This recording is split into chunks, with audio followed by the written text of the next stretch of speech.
Hey friends, welcome back. My name is Shelly if you're new here, and this is Shelly Bellies. It has been a busy day today. I've gotten a bunch of canning projects done that I had planned to do yesterday that unfortunately my day kind of went sideways and I wasn't able to get done. I actually have the canner, it's almost ready to open up. It's trying to decompress right now or depressurize right now, but it's not quite ready. So I thought what I would do right now while I'm waiting is to go ahead and get the menu or the meals planned for this week. And I thought you might be interested in seeing how I meal plan for the week.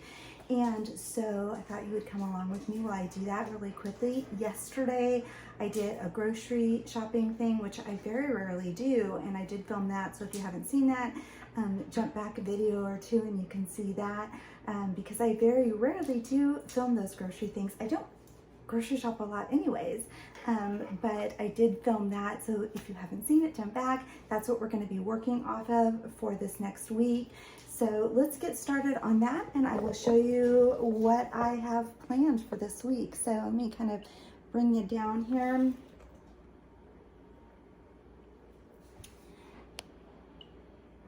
All right, so what I am thinking about right now is what do we need to do for the rest of the week to make meals based on what we have in the refrigerator. So if you are new here, I really try really hard to plan my meals around what I already have. So what I will normally do is go into the refrigerator and into the pantry and all that kind of stuff and look and see what are the things that I already have, what are the things that I might need to get used up that might be looking kind of puny in the refrigerator, and base my menus off of those types of things. So I have made a list down here of the items that I have in the refrigerator as far as breakfast items go. And then I made a list here of the fresh vegetables that we bought yesterday. And then there's a couple things from the canning projects that I did today that I didn't have enough to fill up an entire jar for canning. And so I put those in smaller containers and put them in the refrigerator to use up this week. So I typically plan breakfast, lunch, and dinner, as well as a snack. I like to have that all planned out because of the fact that I do take breakfast and lunch and a snack to work. And then when we get home from work, I need to already know what I am doing so that I've thought it through. And then that way it's either ready to go or it is something very quick and easy because of the fact that I get home pretty late from work and I have that long commute. So I've already thought about it. I did get some fresh yogurt made yesterday. My first time ever using the Instant Pot for yogurt. It turned out fantastic.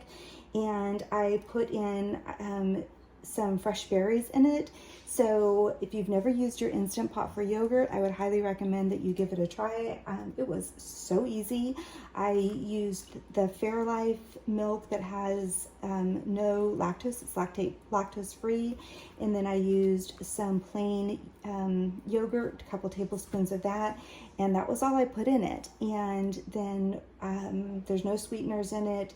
It's just literally plain. And then I put fresh berries in it to sweeten it up, and it's really, really good.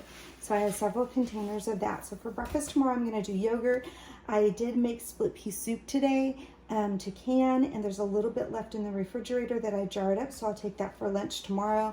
Yesterday, when we did our shopping, we grabbed a whole bunch of fresh vegetables. So for dinner tomorrow night, we're just going to do a vegetable, like a saute, and I may or may not make some rice, kind of depending on my mood. I'm also going to take some of those fresh vegetables to snack on tomorrow and probably take some dip. Tuesday, we will probably either do yogurt or cottage cheese for breakfast because that's what we bought. And lunch will probably be another one of the soups that I need to get used up. the split pea is kind of more smooth, and so we'll probably do maybe the kale soup. I did a kale and white bean soup, and it was really smelling good, and so I think I'll do that one. We'll take some veggies and dip for a snack. And for dinner on Tuesday, I think that I will probably do some fish. I really love salmon, and I have some salmon in the freezer that I can take out and do that with just some vegetables. On Wednesday, I have church on Wednesday night that is starting back up. So I'm going to want to make sure that my dinner is something that I can either eat in the car or eat right before I leave work or something like that. And I'm going to want to make sure that my breakfast and lunch are definitely something that's going to hold me over. So for breakfast, I would probably do some oatmeal with berries. And for lunch, I am not sure what I will do. I may make some extra salmon and take that with me, salmon and vegetables. And then for dinner, I will probably make a taco bowl. I have some taco meat that is canned, so I can open that and take half of that to work with me and warm that up and eat that on the way home. And I have the avocados that we bought, as well as some sour cream here and all that kind of stuff. So I can do a taco bowl with no chips or anything like that, but just the fresh ingredients. I can eat that on the way home, and then that way I will be able to make it to church on time. I always try to plan for that because I never know what my commute's going to look like. Thursday, I will probably do yogurt again. Kind of a creature of habit with breakfast. And for lunch, I will probably do some squash soup. That's the last of the soup that I have in there that I need to get used up. And I will definitely take some more vegetables to dip for snack. For dinner, I will probably, oh, you know what, on Wednesday I didn't put here, I have a little bit of fresh fruit, the berry mix that was left over. I'll take the berries to snack on if I need to. On Thursday for dinner, I have some lasagna in the freezer that I made that is frozen, so I think I will take that out and let it thaw, and I can pop that in the oven when I come home, and then while I'm showering after work, I can have that in the oven. So on Friday, I will take some of the leftover lasagna for lunch. For breakfast, we'll probably have some cottage cheese, get that used up.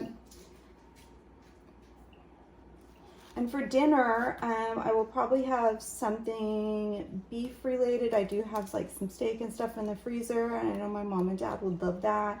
So we'll probably do something like that. And I have the beets that I love that I'm gonna wanna use. And we'll take some either fruit or some veggies. Saturday and Sunday, I tend to leave a little bit blank so that I can kind of see how the day is going. Sunday, after church, we always have Sunday dinner, and so I'll wait and see what we're gonna do with that. For the vegetable dip, for snacks, we have radishes, I have carrots, we have those baby cucumbers that I picked up. And for the vegetables that we're gonna saute, we have Brussels sprouts, we have asparagus, I do have some carrots left, and I also have some broccoli in the freezer as well as some peas. So that looks pretty good to me. I think that should be a pretty good start to the week. It looks like the canner is ready, and I know that we had done the video about using the canner. and it is the pressure canner. So let's look at that really quick and see what that looks like. And I'm going to show you what the squash soup and the split pea soup looks like. So let me show you here. So going back to using your pressure canner and talking about making sure that everything is completely done before you open up the canner. You can see that my dial is now back down to 0. If you remember back from the video from part 2 of how to use your pressure canner, we talked about making sure that everything was completely cool and how to use it. So my dial is completely back down to 0. It has been for a little while. So I'm going to go ahead and take my weight off. Even though the canner is back down at 0, everything is still really hot. So you want to be really careful when you're doing that. I'm going to go ahead and loosen my bolts right here.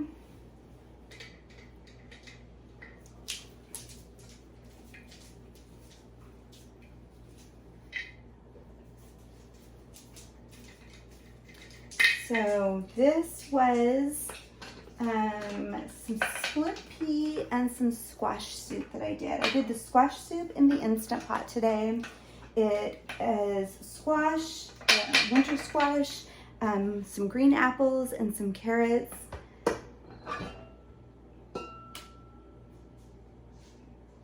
And the split pea is kind of a traditional recipe that I've used for a long time for split pea soup.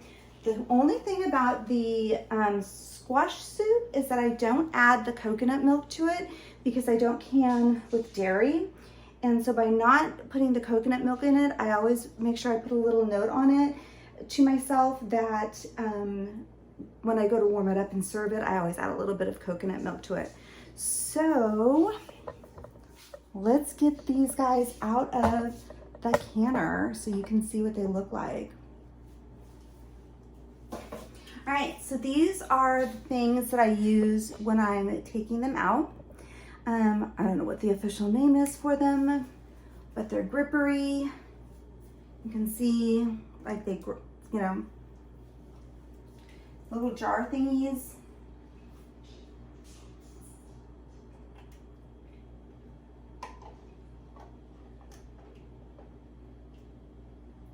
So this is the first split pea right here. I'm going to set this right over here on my cooling rack and let it just sit here and be a jar for the next 24 hours. I'm not going to bother it at all.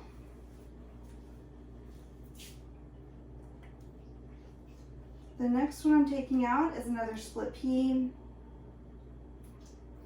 This one looks like it had some siphoning happen at the top of it, which is pretty unfortunate. You know, you can't ever tell. You try to do everything completely right, and even when you do, sometimes it just happens. And so when it does, you know, it just kind of is what it is. There's not a lot you can do. A bummer. Next one is one of the squash soups. I can't stress enough how hot these are, so you want to really make sure that you don't touch them in any way. It would be really, really, really unfortunate if you did. It would really, really burn you. So you want to just make sure that you get a good hold of them when you're picking them up, and that you don't touch them in any way. If you look at them, I'll show them to you in a second, but if you look at them, you can see that they are still completely boiling. So you just definitely want to make sure you're careful with them.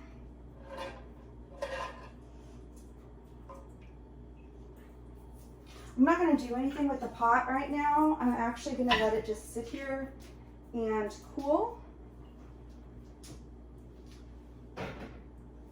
because it is way, way too hot for me to do anything with right now. So let me grab this really quick and I'm going to take you over and show you what it looks like. So Ooh, I can hear them popping. I hope you heard that popping. So here are the jars.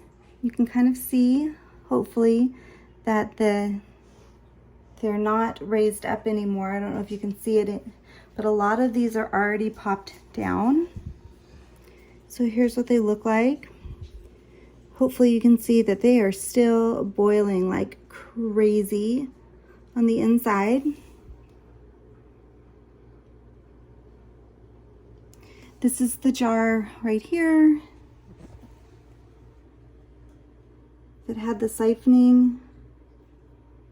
You can see that I had an inch of headspace, but now there is quite a bit of room between the top of the jar and where my soup is. So there was a bunch of siphoning that happened, which is a complete bummer. So I'm gonna have to really watch that one in the morning, make sure it actually seals. If it doesn't seal, I will actually put it in the refrigerator to use up soon.